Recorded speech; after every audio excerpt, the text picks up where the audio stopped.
Guys, it's your boy Rakib Ahmed once again আবার আপনাদের মাঝে অনেকদিন পর আবার চলে আসলাম। আসলে গাইস, স্বল্প আমি ব্যস্ত আছি আর কি। আপনারা হয়তো জানেন এখন অনেক কাজের সিজন চলতেছে, আপনারা আমার অনেকগুলো ভিডিওতেও দেখছেন আর কি। আমি কাজে অনেক ব্যস্ত। তো আজকে আমি আসলে আপনাদের মাঝে চলে আসছি আর একটা আমার ব্লগ নিয়ে আর কি। কারণ আজকে সানডে আর আজকে আমার অফ, তাই ভাবলাম একটা ভিডিও দিই। কারণ দেখতেছি যে অনেকে অনেক ইনফরমেশনের কথা জিজ্ঞাসা করতেছে বা অনেক প্রচুর মানে লুক আর কি ইদানিং আসবে আর কি, দেখতেছি D1 ভিসার মাধ্যমে আমাকে ওরা কমেন্ট করেছে গাইস। তো মূলত যদি আমি বলি, আসলে D1 ভিসার মাধ্যমে যদি আপনি একটা লুক আসতে হয় তাহলে তার কত টাকা খরচ হয় আর কি। তো আমি যদি বাস্তবতা বলি, বর্তমানে প্রায় 25 লক্ষ টাকা আর কি বাংলাদেশ থেকে যারা আসতেছে আর কি তাদের যাইতেছে সব মিলিয়ে আর কি, অল টুগেদার সব কষ্ট আর কি। তো ওরা এই কিসের জন্য আসতেছে আর কি, একটা জিনিসের জন্য। এই যে আমার হাতে আছে, এটা হচ্ছে আমার টিআরসি কার্ড। তো এটা হচ্ছে পর্তুগালের যে টেম্পোরারি রেসিডেন্সি পারমিট আর কি। এইটা এই দেশের আর কি অস্থায়ী বসবাসের যে সুযোগের যে কার্ডটা আর কি, এটা হচ্ছে সেটা। তো এটার জন্য সবাই আর কি আসতেছে। কারণ এই কার্ডটা পাওয়ার পর আপনার অনেকটা ইউরোপের সেটেল হওয়ার বা অনেক বেনিফিট আপনি ইউরোপে পাবেন আর কি। তো প্রথমত আপনি এই কার্ডটা আপনার লাগবে। তো এই একটা কার্ডের জন্য লোকরা এত পরিমাণ টাকা খরচ করতেছে। তো তো অনেকে হয়তো জানেও না এইটা, এই কার্ড দিয়ে আর কি কি করতে পারবে, বা এই কার্ডটা আসলে পেলে ওরা আর কতটুকু সাফল্য তারা লাভ করতে পারবে আর কি। তো আমি আজকে আপনাদের সাথে শেয়ার করব যে আপনি কার্ড পাওয়ার পরে আপনারা কি কি করতে পারবেন, আর এই কার্ডটার এক্সাক্ট যে বেনিফিটগুলো আছে ওইগুলো আমি তুলে ধরবো। আসলে অনেক বড় বড় বেনিফিট আছে আর কি, কিন্তু ছোট ছোট ক্ষুদ্র যেগুলো বেনিফিট আছে আর কি, ওইগুলো আরও বেশি কার্যকর, সেগুলো আপনাদের সাথে শেয়ার করব। তো লেটস স্টার্ট গাইস, আমরা আমাদের ভিডিওর মূল পর্বতে চলে যাই আর আমি আপনাদের সাথে শেয়ার করি এই কার্ডটা পাওয়ার পরে আপনারা কি কি করতে পারবেন। তো গাইস, প্রথমত যদি আমি বলি, এই কার্ডটা আপনি পাওয়ার পরে কোন সাফল্যটি আপনি অর্জন করবেন বা কোন সুযোগটা পাবেন। আপনি ইজিলিভাবে, খুবই ইজিলিভাবে আপনি অন্যান্য সেন্ট্রাল যেসব কান্ট্রি আছে ওইগুলোতে আপনি মুভ করতে পারবেন। যেমন ধরেন আপনি সুইজারল্যান্ড, ফ্রান্স, স্পেন, ইটালিতে অনেকের আত্মীয় থাকে, বাই বাতাস থাকে আর কি। তো সবাই যেতে চায়, ওদের সাথে মিট করতে চায়, বা ওইখানে গেলে অনেক সুযোগ সুবিধা আছে আর কি। তো যেগুলো হয়তো অনেকের আত্মীয়রা মানে সুযোগ সুবিধা আর কি করে দেয় আর কি, ওইগুলো আমি না বললাম। তো আপনার কাছে কার্ড থাকলে আপনি সর্বোচ্চ একটা দেশে লিগেলিভাবে আপনি 90 দিন আপনি স্টে করতে পারবেন আর কি, যে কোনো একটা সেনজেন কান্ট্রিতে। আর এর পরবর্তীতে আপনি চলে আসতে হবে আর কি। তো এইটা ছিল এটার প্রথম একটা সাফল্য আর কি। আর আমাদের আমাদের মতো যারা ইয়াং জেনারেশন আছে আর কি, এখন সবাই অন্যান্য কাজ আর কি করতে চায় না। যেমন ধরেন কারো অধীনে কেউ কাজ করতে চায় না। তো তারা কি করে, বর্তমানে লিসবন বলেন, ফ্রান্স বলেন, ইটালি বলেন, সব জায়গায় ফুড ডেলিভারির একটা ক্রেজ আছে আর কি, সবাই ফুড ডেলিভারি করে। তো আমিও প্রায় 6 মাস আমি ফুড ডেলিভারি করেছি আর কি, আমারও এটা অভিজ্ঞতা আছে বা দেখেছি অনেক অনেক মানুষ আর কি হলো এইটা ফুড ডেলিভারির সাথে আর কি যুক্ত।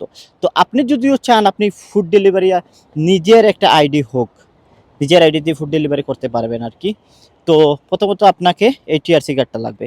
কারণ আপনাকে উবার আইডি বা গ্লোবো বা বোল্ট এসব খুলতে হলে এখন সবগুলাতেই আপনার টিআরসি কার্ড আর কি বাধ্যতামূলক। তো আপনি ইজিলিভাবে আপনার নিজের কাজ নিজে করতে পারবেন, কোনো হালারে কোনো মাতানির দরকার নাই। আপনি আপনার সব কিছু গাইস, আমি যদি গাইস পরবর্তী আরেকটা যদি আমি সাফল্যের কথা বলি আর কি।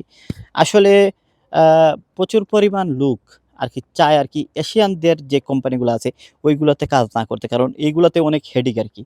তো এইসব কোম্পানি থেকে আপনি যদি বের হতে চান, প্রথমত আপনাকে মানে জব সার্চ করতে হবে আর কি।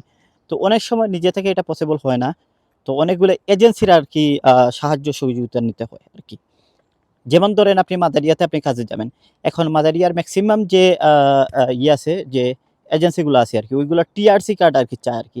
আপনার টিআরসি কার্ড লাগবে। আপনি যদি একটা জব ওরা আর কি, ওটা ধরেন আপনি একটা রিকোয়ারমেন্ট আর কি, তখন আপনাকে ওরা জব দিবে আর কি।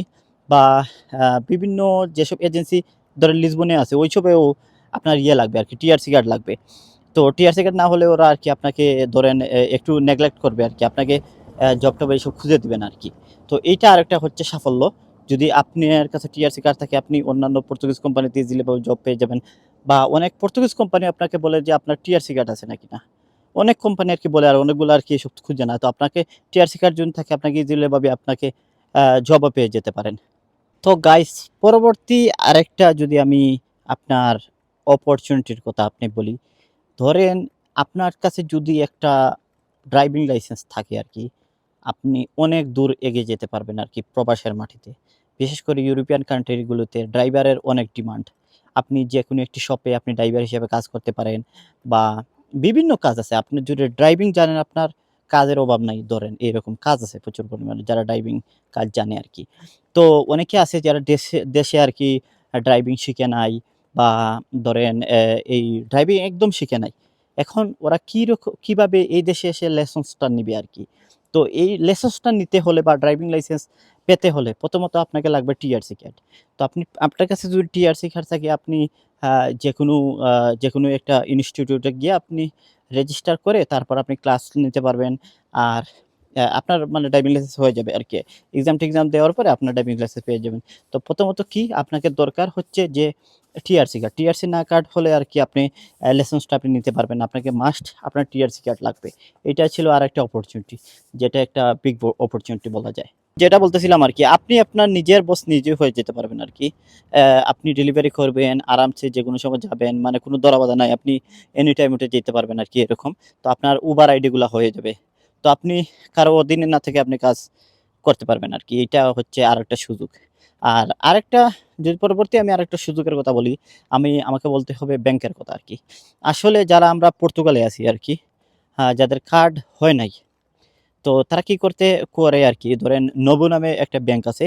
নবী ব্যাংকে তারা অ্যাকাউন্ট খুলে আর কি। যেই ব্যাংকের চার্জ ১৭ টাকা, ১৭ টাকা। এরপরে অনেকে জানে না হয়তো, বেশিরভাগ ম্যাক্সিমাম লোক যারা নতুন আসে সবাই নবী ব্যাংকে আর কি অ্যাকাউন্ট খুলে। তো নবু ব্যাংক, এরপরে আরেকটা ব্যাংক আছে আর কি, কাইসা। তো নবু ব্যাংকের চার্জ হচ্ছে ১৭ টাকা, আর কাইসা ব্যাংকের চার্জ হচ্ছে ৬০ টাকা।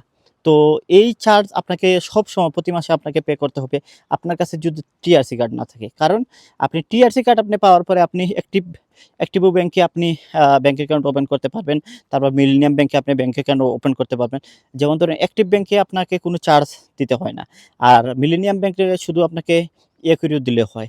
তো এইটা আরেকটা বেনিফিট, যেটা ব্যাংকিংয়ের ক্ষেত্রে আপনি আর কি একটা সুযোগ লাভ করবেন আর কি। এরপরে যদি আরেকটা অপরচুনিটি বা আরেকটা সুযোগের কথা আমি বলি আর কি, ওইটাকে বলতে হবে, মানে অনেকের স্বপ্ন থাকে বা অনেকের ইচ্ছা থাকে যে পর্তুগালে যেহেতু একটু কম ইনকাম, তো অন্য একটা দেশে গিয়ে ও ইনকাম করতে চায় আর কি। তো অনেক সময় এটা পসিবল হয় না। আ অনেকের ধারণা নাই যে লিগ্যালি ভাবে যে অন্যান্য দেশে গিয়েও কাজ করা যায়। আসলে আমার ২-১ টা ফ্রেন্ড বন্ধু একটা এজেন্সির মাধ্যমে অন্য একটা দেশে গিয়েও কাজ করতেছে। তো প্রথমত আপনাকে এইটাও করতে হলে আপনাকে টিআরসি কার্ড লাগবে। তো এই এজেন্সির নাম হচ্ছে গিয়ে ওয়ার্ক সাপ্লাই। ওয়ার্ক সাপ্লাই নামক এজেন্সি লিসবনের অনেক জায়গায় আছে, বা পর্তুগালের বিভিন্ন জায়গায় আপনি দেখতে পারবেন যে লেখা আছে ওয়ার্ক সাপ্লাই। তো আপনি ওয়ার্ক সাপ্লাই এ যদি আপনি আপনার নামটা রেজিস্টার করতে চান আর আপনার সিভিটা ড্রপ করতে চান, প্রথমত হচ্ছে আপনার টিআরসি কার্ড লাগবে। কারণ টিআরসি কার্ড না হলে ওরা আপনার সিভিও নিবে না, আর আপনি অন্য দেশে মুভও করতে পারবেন না। তো আপনি যদি অন্য একটা দেশে আপনি আ যেতে চান লিগ্যালি ভাবে আর কি, আপনার টিআরসি কার্ডের কোনো বিকল্প নাই। তো এইটা আরেকটা অনেক আ বড় একটা সুযোগ। আপনি অন্যান্য দেশে আপনি কাজে আর কি যেতে পারবেন আর কি, টাকাও ইনকাম করতে পারবেন লিগ্যালি ভাবে। তো গাইস, আর যেসব সুবিধাগুলো আছে, আপনি আপনার বউকে, মানে বিয়ে-শাদী করার পর আপনি আপনার বউকে এদেশে আনতে পারবেন। এদেশে আনার পরে বিভিন্ন অপরচুনিটি আছে। ওইটা হচ্ছে অনেক বড় অপরচুনিটি আরকি। আপনি ইজিলি ভাবে আপনার ফ্যামিলি নিয়ে এইখানে সেটেল হতে পারবেন আরকি। তো প্রথমত আপনাকে টিআরসি কার্ডের দরকার। তো এইসব ছিল আ আরকি, টিআরসি কার্ড পাওয়ার পরে আপনি কি বেনিফিট পাবেন আরকি। তো এইগুলা ছিল অনেক বেনিফিট আরকি। অনেকে তো জানে না, কিন্তু আসতেছে পর্তুগাল। তো দেশে থেকে অনেকে সার্চ করে আসলে কি আমরা করতে পারবো, কি না করতে পারবো এই টিআরসি কার্ড পাওয়ার পরে। তো আশা করি ভাইরা আপনাদের প্রশ্নের উত্তর পেয়েছেন। টিআরসি কার্ড পাওয়ার পরে আপনারা কি করতে পারবেন আর সুযোগ সুবিধাগুলো কি আরকি। তো অন্য একটা ভিডিওতে আবার আপনাদের সাথে দেখা হবে। আর পরবর্তী ভিডিও আমি আবার এগ্রিকালচার বিষয় সম্পর্কে বানাবো আরকি, বা এগ্রিকালচার নিয়ে বানাবো। পরবর্তীতে আবার দেখা হবে। Bye guys.